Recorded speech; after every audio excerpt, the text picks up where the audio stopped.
les angles orientés pour la mesure. Donc ici on a un cercle trigonométrique, donc de rayon 1.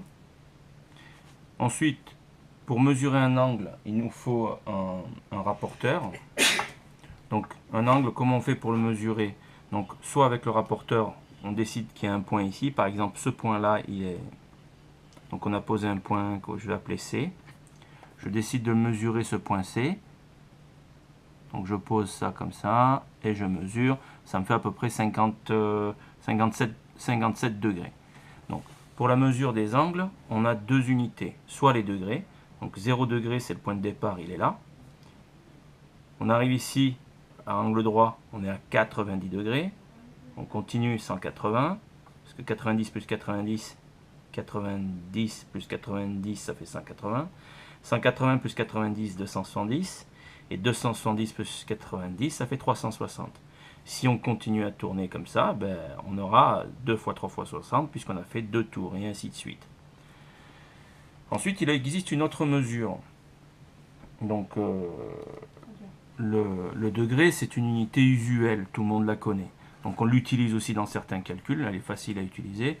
Mais l'autre mesure, elle fait partie du système international, c'est le radian. Alors, le radian, c'est quoi? Donc, pour avoir un radian, il suffit de mesurer le rayon du cercle et de reporter ce rayon ici. Donc le point C, tout à l'heure je vous ai dit qu'il était à 57, on va dire qu'il est exactement à 57,3 à peu près. D'accord? Donc si mon angle phi est orienté ici, je décide de mesurer cet angle-là. Donc C est à 57,3 degrés ou à 1 radian. Pourquoi 1 radian? Parce que il suffirait de le mesurer. Je sais que cette longueur-là est égale à cette longueur-là. D'accord? Maintenant, pour savoir quelle est la valeur du radian, l'angle radian qui est situé ici, eh bien, on sait qu'on a 180 degrés.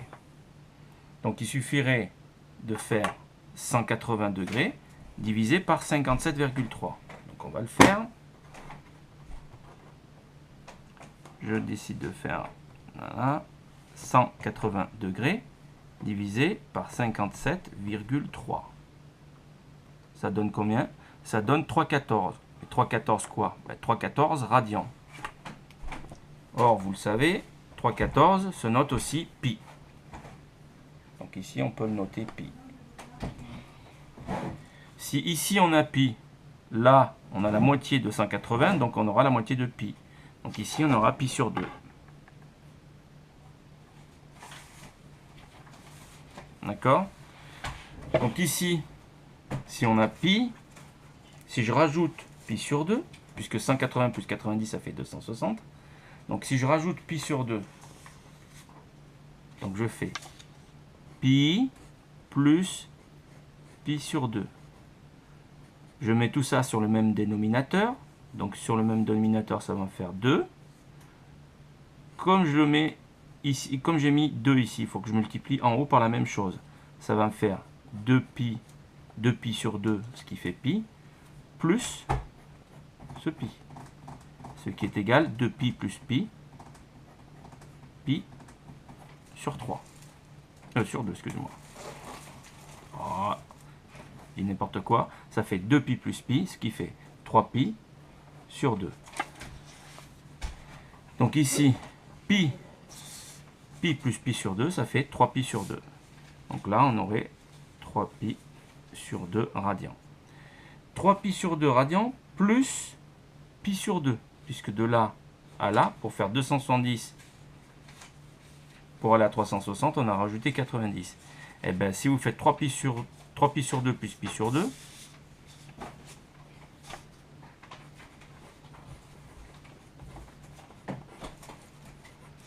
comme ils sont sur le même dénominateur, on a le droit de les additionner.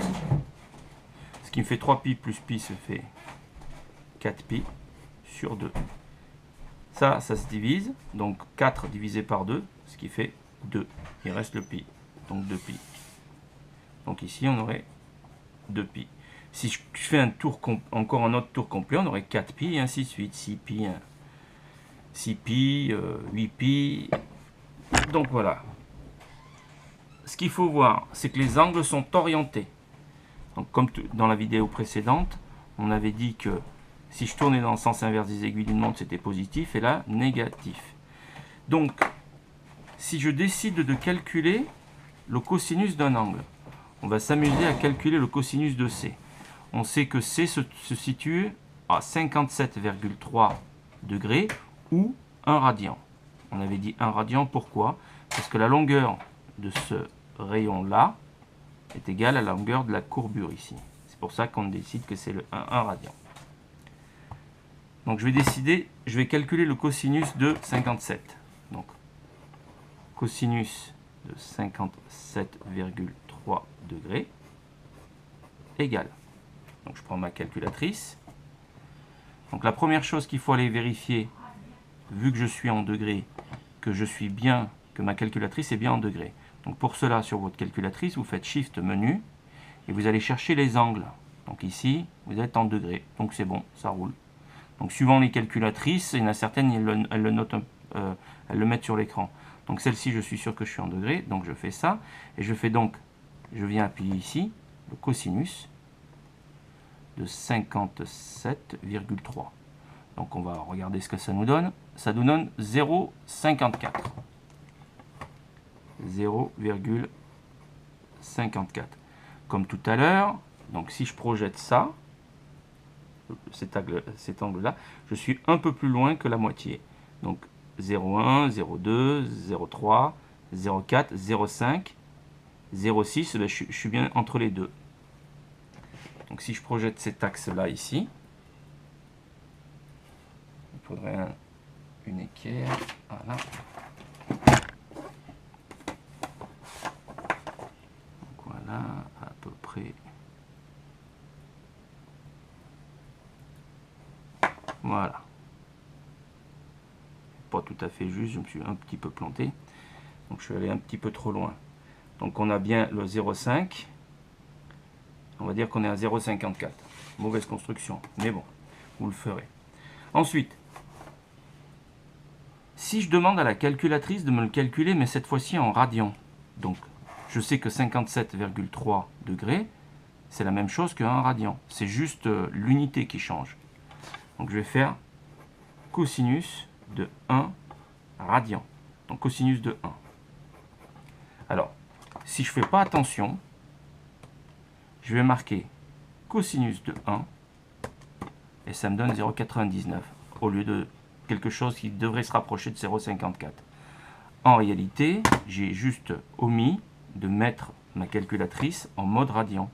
Donc pour la mettre en mode radian, Shift menu, je descends, je suis là, et là, je peux donc, on a l'angle en radian, je peux le mettre en radian en appuyant sur F2. Pouf, il est passé en radian. Donc, je reviens sur le mode compte, voilà, et cette fois-ci, je vais faire cosinus de 1. Donc tout à l'heure, cosinus de 1, ça m'avait donné 0,99, ça voulait rien dire de particulier. Donc je fais cosinus de 1, je refais le même calcul, et regardez, normalement, ça devrait me donner un résultat aux alentours de 0,54, avec la précision. Voilà, c'est bon. On a bien ce qu'il faut. Conclusion, cosinus de 57,3 degrés en mode degré, ça donne 0,54. C'est bien la projection, excusez-moi, la projection de C ici. Donc c'est bien l'axe des cosinus. Et le cosinus de 1 radian, ça donne la même chose. Puisque C, il a le même cosinus, quelle que soit l'unité. Donc phi peut être mesuré soit en degrés, soit en radians. Sachant cela, ce que moi je veux, maintenant, je sais que j'ai le cosinus. Bon, supposons qu'on me donne cosinus de phi est égal à 0,54. Notez que 0,54 n'a pas d'unité, puisque c'est un rapport de distance. Je veux moins phi. On avait parlé de fonction inverse. Alors la fonction inverse du cosinus, c'est le arc cosinus ou le cosinus moins 1. Donc ça dépend des calculatrices. Donc je vais l'écrire des deux manières. Je vais donc faire arc cosinus de cosinus phi. Arc cos de cos phi. Là j'avais cos phi. Je lui ai appliqué le arc cos. Conclusion, je dois faire la même chose de l'autre côté pour que ça fonctionne. Donc j'ai juste envoyé le arc cos. D'accord? Donc je continue, ça va me faire arc cos de 0,54. Or le arc cos, c'est la fonction inverse du cosinus. Donc arc cos va casser le cosinus, il va rester phi. C'est comme le carré et la racine carrée. Donc ça va me donner phi égale arc cos de 0,54. Donc normalement, on devrait trouver un angle de 57,3 ou 1. Ça va dépendre dans quel mode je suis. Donc là, c'est pas compliqué. On va regarder ce que ça nous donne. Je vais faire... Ah ouais, la fonction inverse. Vous avez la fonction cosinus qui sont ici. Les trois fonctions qu'on va utiliser. On a le sinus, le cosinus et la tangente. Donc le arc cos, il suffit de faire shift cos moins 1 de 0,54. Regardez ce que ça nous donne. Ça nous donne 1. Le 1, ça veut dire que là, on était en mode, sur la calculatrice, je ne l'ai pas changé, on était en mode radian. Donc là, ça me donne 1 radian. Mais si je le veux en degrés, c'est pas compliqué. Je fais Shift menu, je vais dans les angles, je descends ici dans les angles, et je lui demande de se mettre en degrés. Donc là, il est en degrés, je fais OK, et je fais Shift cos, cos moins 1 de quoi? Ben, du 0,54, 0,54. Cette fois-ci, je suis en degrés. Normalement, ça devrait me sortir le 57,3.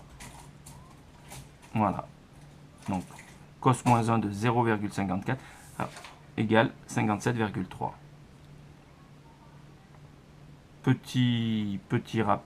Petite astuce, quand on a 0, quelque chose, il suffit de mettre point, ça nous évite de mettre le 0. Donc c'est pour ça que vous avez ici cosinus moins 1 de 0,54. Je peux le faire en direct, en entier. Donc 0,54. Donc la calculatrice, quand on met un point, elle met un 0 devant. Ça vous donne le même résultat. Voilà. Merci.